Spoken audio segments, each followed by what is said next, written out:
সুন্নাতু রাসূলিল্লাহ, আল্লাহর রাসূলের সুন্নত। আল্লাহর সুন্নত কিন্তু বলি নাই। কার সুন্নত? সুন্নতটা কার? রাসূলের। কিন্তু রাসূলের সাথে আবার ট্যাগ করলাম, আল্লাহকে ট্যাগ করলাম, তাহলে আল্লাহর রাসূল। তাই দুইটা মুদাফ ইলাই এখানে হলো, সুন্নাত তো এখানে মুদাফ। ওকে, এই জাতীয় ফ্রেজ কোরআনে 5425টা আছে, হিউজ, লট অফ। এই জন্য আমরা যদি এটাকে ভালো করে বুঝি, সেটা ইনশাআল্লাহ আমরা কাজে লাগাবো। এই রকম কিছু আমি এখানে তুলে ধরার চেষ্টা করবো, বাকিগুলো আপনারা নিজেরাই বুঝতে পারবেন ইনশাআল্লাহ। মুরাক্কাবে এদাফির মধ্যে আমরা কি পাই? দুটো অংশ মুরাক্কাবে এদাফির রয়েছে। প্রথম অংশ এটা আমরা বলেছিলাম, এটা হচ্ছে পজেসড, অর্থাৎ যেটা কি মুদাফ, যেটা মুদাফ বলেছি পজেসড, আর এটা কি পসেসিভ, অর্থাৎ মুদাফ ইলাইহি, যিনি কোন জিনিসের, যার মালিকানার কথা বলা হয়েছে। একটা হলো কোনো কিছুর যার মালিকানার কথা বলেছি, আর যেই জিনিসের মালিকানার কথা বলেছি। এটা হলো যার মালিকানা, আর এটা হলো যে জিনিসের মালিকানা। যার মালিকানা তাকে বলে মুদাফ ইলাইহি, আর যেই জিনিসের মালিকানা বলা হয় সেটা কি বলে? মুদাফ। যেমন আল্লাহর ঘর, এখানে কার মালিকানার কথা বলেছি? আল্লাহর। আর কিসের মালিকানার কথা বলেছি? ঘরের। তাহলে যেই জিনিসের মালিকানার কথা বলি ওটাকে বলে মুদাফ, আর যার মালিকানার কথা বলি তাকে বলে মুদাফ ইলাইহি। ঠিক আছে? যেমন আল্লাহর ঘর, আল্লাহর মালিকানার কথা বলেছি, তাহলে কি হলো? মুদাফ মুদাফ ইলাইহি। কি বললো? হলো মুদাফ মুদাফ ইলাইহি। মুদাফ হলো যার মালিকানা, যেই জিনিসের মালিকানার কথা বললাম, আর মুদাফ ইলাইহি হলো যার মালিকানার কথা বলেছি। এখানে 3 নাম্বার। এবার আমরা সূত্রের মধ্যে ঢুকছি। মুদাফ কখনোই আলিফ লাম এবং তানবিন গ্রহণ করবে না। তাহলে মুদাফের উপর কখনোই কি হবে না? আলিফ লাম হবে না, তানবিন হবে না। কোনটা মুদাফ? প্রথমেরটা না দ্বিতীয়টা? প্রথমটা না মুদাফ? এর উপর কোনোদিন কি হবে না? আলিফ লাম এবং তানবিন হবে না। মুদাফের উপর কি কি হবে না? যেমন রাসূলুল্লাহ, এর মধ্যে রাসূলটা কি নাকি? রাসূলটা মুদাফ না? রাসূল, রাসূলুল্লাহর মধ্যে, রাসূলুল্লাহর মধ্যে মুদাফ কোনটা? রাসূল। কিন্তু রাসূলের মধ্যে কয়টা পেশ? একটা, রাসূলুল্লাহ। আবার রাসূলের উপর কি আলিফ লাম আছে? নাই। অতএব এই মুদাফের উপর আলিফ লাম হবে না, তানবিন হবে না। আলিফ লাম হবে না, তানবিন। যেমন কারো নাম আছে রহমতুল্লাহ, রহমাতুল্লাহ, এখন রহমাতুন আল্লাহ এরকম আমরা বলি, অথবা আর রহমাতুল্লাহ এটা বলি না, রাহমাতুল্লাহ। প্রথমটার উপর আলিফ লাম হয় না এবং তানবিন হয় না। এইটা আমরা এই প্রথম সূত্রটা দেখলাম। এরপরে আরেকটি সূত্র আছে। এই অবস্থায় দ্বিতীয় সূত্রটা খেয়াল করেন, মুদাফ ইলাইহি সর্বদা মাজরুর, অর্থাৎ জের বিশিষ্ট হবে, সম্বন্ধবাচক। অর্থাৎ মুদাফ ইলাইহির মধ্যে আমরা কি পাবো? এর বা র, এই অর্থ আমরা পাবো। মুদাফ ইলাইহির মধ্যে আমরা কি পাবো? এর বা র, অর্থাৎ সবসময় মাজরুর হবে। বুঝতে পেরেছেন? মুদাফ ইলাইহিটা কি তাইলে বললাম? জের বিশিষ্ট হবে, মাজরুর হবে। সবসময় জের নাও পাইতে পারেন আপনি। যেমন ওই যে আমরা বললাম কালামুহু, ওইখানে তো আর জেরে আমরা দেখি নাই, তার মানে ওটা মাজরুর থাকবে। কি থাকবে? মাজরুর। মাজরুর নিচে সাধারণত জের হয় স্পষ্ট থাকবে অথবা অস্পষ্ট থাকবে, হয় দেখা যাবে অথবা দেখা যাবে না। 2 নম্বর হলো আমরা এর কিছু উদাহরণ। তাহলে এখানে কয়টা সূত্র আমরা পড়লাম? 2টা সূত্র। প্রথম সূত্র হলো মুদাফের উপর আলিফ লাম এবং তানবিন। 2 নম্বর হলো মুদাফ ইলাইহি কি হবে? জের বিশিষ্ট হবে, মাজরুর হবে। মুদাফ ইলাইহি কি হবে? সব সময় মাজরুর হবে। আর প্রথমটাতে আলিফ এবং তানবিন হবে না। এইটা হলো, হ্যাঁ, এইটা হলো মূল সূত্র। এবার আসেন কিছু আমরা দেখি। শাফা হুফরাতিন, শাফা হুফরাতিন। শাফা মানে কিনারা, আর হুফরা মানে গর্ত। হুফরা মানে কি? গর্ত। শাফা হুফরাতিন, গর্তের কিনারায়, গর্তের কিনারায়। দেখেছেন মুদাফ ইলাইহির নিচে জের হয়েছেই, তাই না? গর্তের কিনারা, এটা মাজরুর হয়েছে। আহলুল কিতাবি, আহলুল কিতাবি, আহলে কিতাব। আহলু মানে অধিকারী, আর কিতাব মানে কি? কিতাব। তাহলে আহলুল কিতাব মানে কি? কিতাবের অধিকারী। আহলুল কিতাব মানে কি? আহলুল বাইত মানে কি? বাড়ির অধিকারী। আহলুল বাইত মানে বাড়ির অধিকারী। যদি বলি আহলুল কোরআন, তাহলে কি বলবো? কোরআন অধিকারী। যদি বলি আহলুল হাদিস, তাহলে মানে কি বলবো? হাদিসের অধিকারী। বুঝতে পেরেছেন? এইটা হলো আহল শব্দের অর্থ। তারপরে আসেন রব্বুল আলামিন। রব মানে তো রব, আর আলামিন মানে কি? সৃষ্টিকুল অথবা জগৎ সমূহ, যাই আমরা বলি না কেন, সৃষ্টিকুলের, সৃষ্টি জগতের রব। এখানে আলামিনা মূলত ছিল আলামুনা, ওয়াও নুন দিয়ে না বহুবচন হয়, আবার কখনো কখনো কি দিয়ে হয়? ইয়ানুন দিয়ে হয়। কারণ মাজরুরের ক্ষেত্রে কি হয়? ইয়ানুন, আর মারফুয়ের ক্ষেত্রে হয় ওয়ানুন। ওয়ানুন মাজরুরের ক্ষেত্রে ইয়ানুন। ওই যে আপনারা পড়ে এসেছিলেন মুসলিমুনা, মুসলিমিনা, মুসলিমিনা, তাই না? এটা ইয়ানুন দিয়ে হয়েছে, এই জন্য রাব্বুল আলামিন।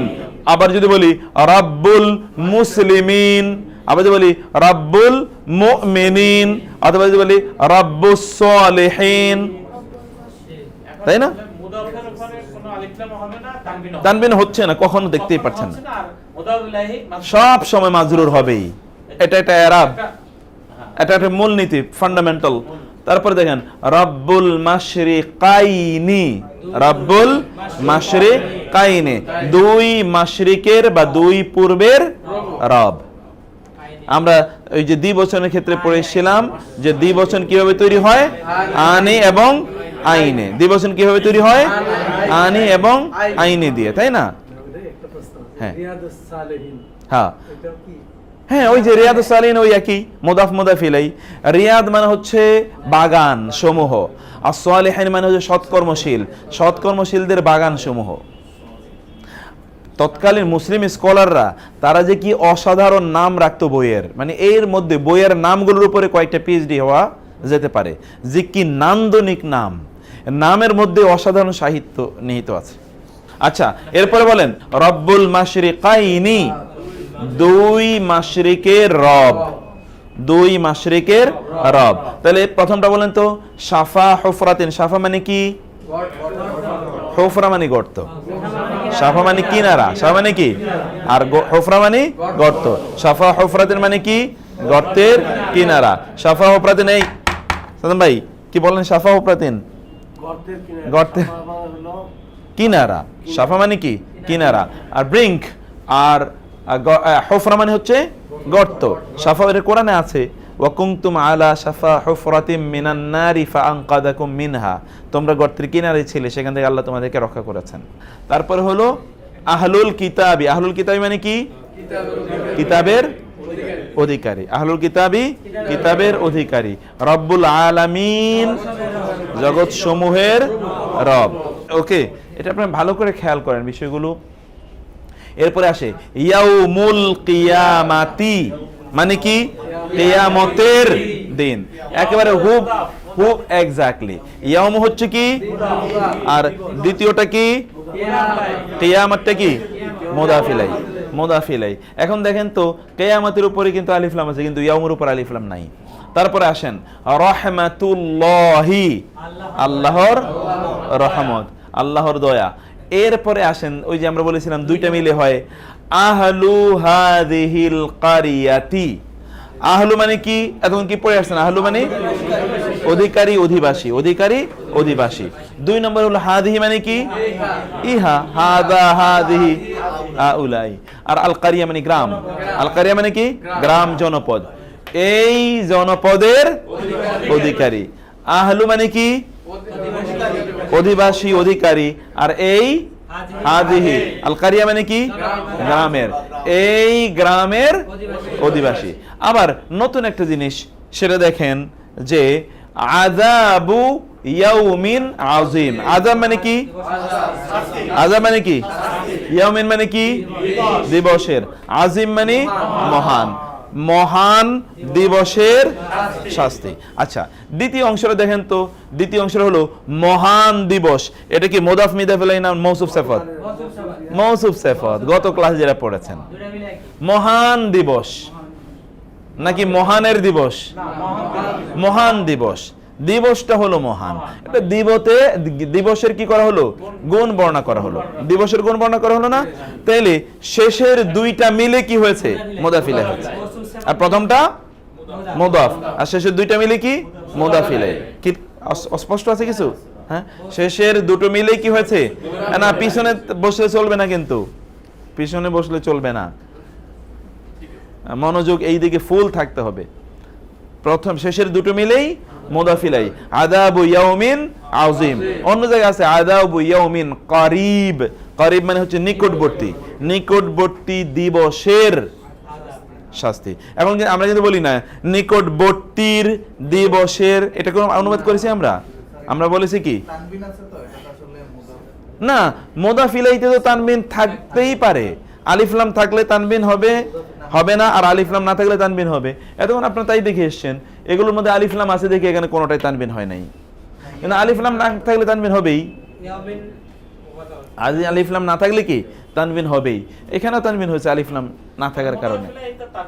মুদাফিলাই মাজরুর হবে, তানবিন হতে পারে, এক জের হতে পারে, আলিফ লাম হতে পারে, যা ইচ্ছা হতে পারে, কোনো সমস্যা নাই। মুদাফের মধ্যে আলিফ লাম থাকবে না, আমরা ওইটা মূলনীতি বলেছি। হ্যাঁ জি, আমরা তো এখানে প্রশ্ন ওই এগুলো দেখতে চাচ্ছি হলো আসলে দাম্মা কাসরা এসব নিয়ে, জি, কিন্তু আরবে তো ওরা এগুলো দেয় না। না, ওরা কিভাবে এই যে এখন আপনারা তো ওইটাই পড়তেছেন, এখন আর আপনি জীবনেও কোনোদিন টেনশন হবে না, আপনি তো জানেনই মুদাফিলের নিচে জের হবেই। হ্যাঁ না, কিন্তু ওদের তো ধরেন কোনো চিহ্নই নাই, তখন আমরা যদি এইভাবে নিয়ম মেনে পড়ে যাই তাহলে তো অনেকের এটা ঝামেলা হবে, বরঞ্চ তো মানে যদি ওদের তো প্রবলেম হওয়ার কথা না, কারণ প্রবলেম তো আমাদের হয় নাই, কিন্তু ওই যে আমরা যে চিহ্নগুলো নিচ্ছি এগুলো তো আসলে আমার কাছে অনেক টাইমে মনে হচ্ছে আরোপিত, দরকার ছিল না, ওটা এমনি তো হওয়ার কথা। যেমন আমার আল কেন হবে, আমি তো নির্দিষ্ট করেই ফেলছি, এক্স্যাক্টলি পজিটিভ তো আমি করে, মানে যখন আমি পজিটিভ করি তখনই তো নির্দিষ্ট হয়ে গেছে, এই জন্যই তো এখানে আলিফ লাম হবে না প্রথমটাতে। হ্যাঁ, কিন্তু মানে এটা যে আমরা আবার চিহ্নটা দিছি সিগন্যাল, কিন্তু এটা আসলে গ্রামারে যদি আপনি ওরিয়েন্টেশন থেকে এমনি বুঝবেন যেটা লাগবে, সেই কথা সত্য। হ্যাঁ এই হরকত আর না, হ্যাঁ সে কথা সত্য, এইটাই ধীরে, হ্যাঁ জের জবর যে এইটা ধীরে ধীরে আপনিও ওই জায়গাটিতেই যাচ্ছেন, আপনিও ধীরে ধীরে ওই জায়গায় যাচ্ছেন যে আপনারও জের জবর পেশ লাগবে না। যেমন আপনি আমাকে যদি বই পড়তে দেন জের জবর পেশওয়ালা, তাহলে তো আমার পড়তে কষ্ট হবে, জের জবর পেশ থাকলে আমার পড়তে কষ্ট হবে, যে এখানে আবার জেরের দিকে নজর যাবে, আর তো জের জবর পেশ আমার ব্রেনে আছে যে এখানে তো জের জবর, এটা তো মুদাফিলাই কি হবে এটা তো আমি আগেই জানি, রুল বলতে আপনারা ওই দিকে আগাচ্ছেন ধীরে ধীরে। জি, দুইটাই এসএম, কখনো আমরা এর মধ্যে পড়েই এসছি মুদাফে এসএম, মুদাফিলাই এসএম, কখনো কখনো মুদাফিলাইটা এসএম এর বাইরে কি হতে পারে, দমির হতে পারে, এতটুকুই পড়ছেন।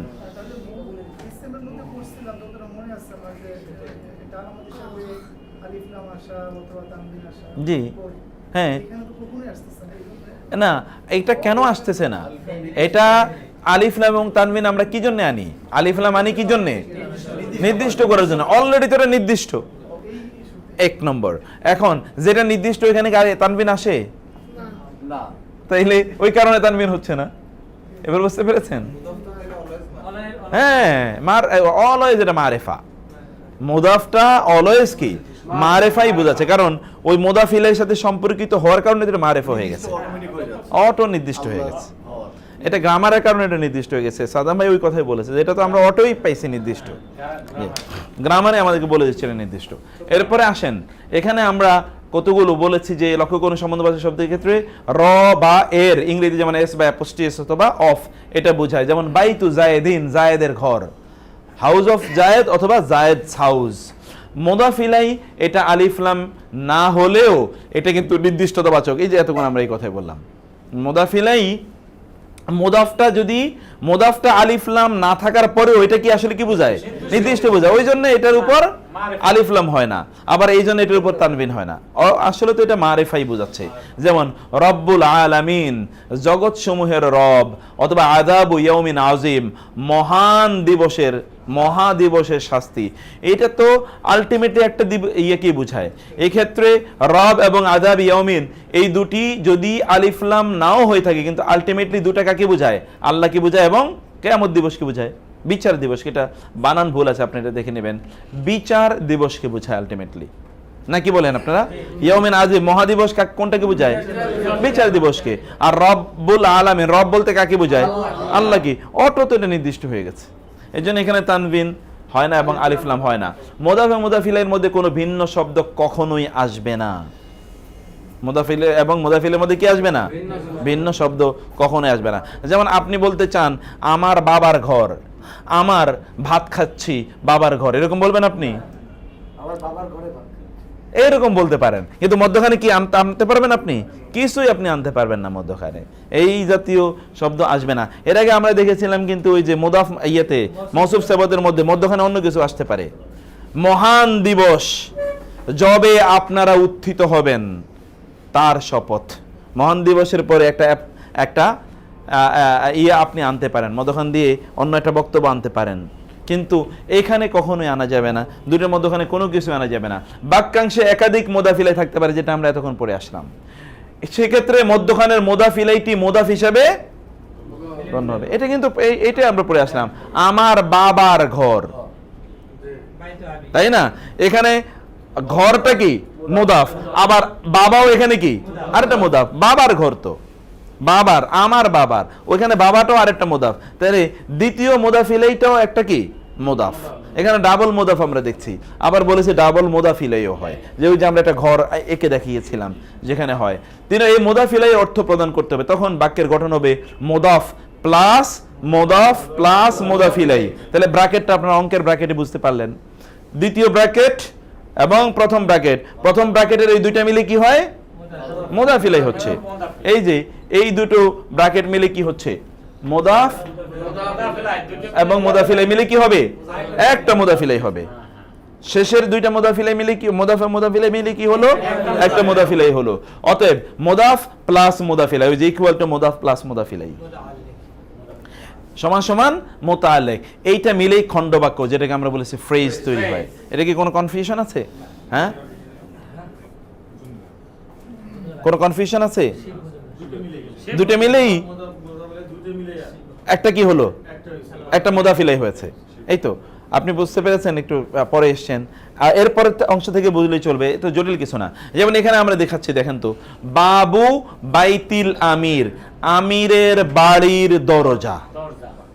আমিরের দরজা নাকি বাড়ির দরজা, কিন্তু বাড়িটা কার? আমিরের। তাহলে মূলত আমরা আলোচনা করছি কার? বাড়ির দরজা নিয়ে আলোচনা করছি।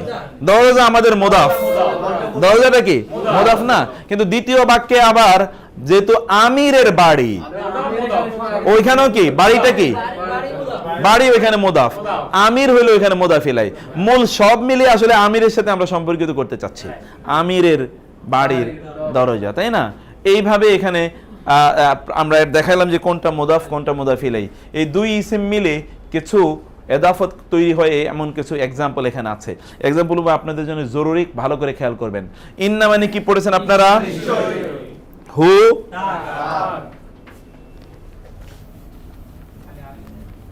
তারপরে হচ্ছে লা মানে কি শুধু লাম জবর লা, আর কাউলুন মানে হচ্ছে কথা বাণী, রাসূল মানে রাসূল, আর কারীম মানে কারীম সম্মানিত, সম্মানিত রাসূলের বাণী। ঘুমাসলে তো হবে না। এখানে দেখেন তো, রাসূলিন কারীমিন, রাসূলিন কারীমিন, কেমন রাসূল? সম্মানিত রাসূল। তাইলে রাসূলিনটা এখানে মাউসুফ আর কারীমটা কি সিফাত। বুঝতে পারেন নাই? কেমন রাসূল? সম্মানিত রাসূল। তাহলে এই দুইটা মিলে মুদাফিলাই হয়েছে এখানে, এই দুইটা মিলে কি হয়েছে এখানে। কিন্তু এটা মুদাফ এটা মুদাফিলাই এরকম না, কিন্তু এটা মৌসুফ এটা সিফাত, দুইটা মিলে কি হয়েছে মুদাফিলাই হয়েছে। মৌসুফ সিফাত গত ক্লাসে আমরা আলোচনা করেছিলাম। মৌসুফ মানে হচ্ছে যার প্রশংসা করা হয়, সিফাত মানে হলো যে প্রশংসাটা করা হলো। যেমন আমরা বলি না আল্লাহর গুণবাচক নাম, এটাকে বলে কি সিফাত। তাহলে মৌসুফ মানে যার প্রশংসা করা হলো, এখানে কার প্রশংসা করা হয়েছে? রাসূলের। কেমন রাসূল? সম্মানিত। সম্মানিত রাসূলের কথা, হ্যাঁ নিশ্চয়ই এই কোরআন একজন সম্মানিত রাসূলের আনিত। একটু বাংলায় কিছু ইয়ে আছে, হ্যাঁ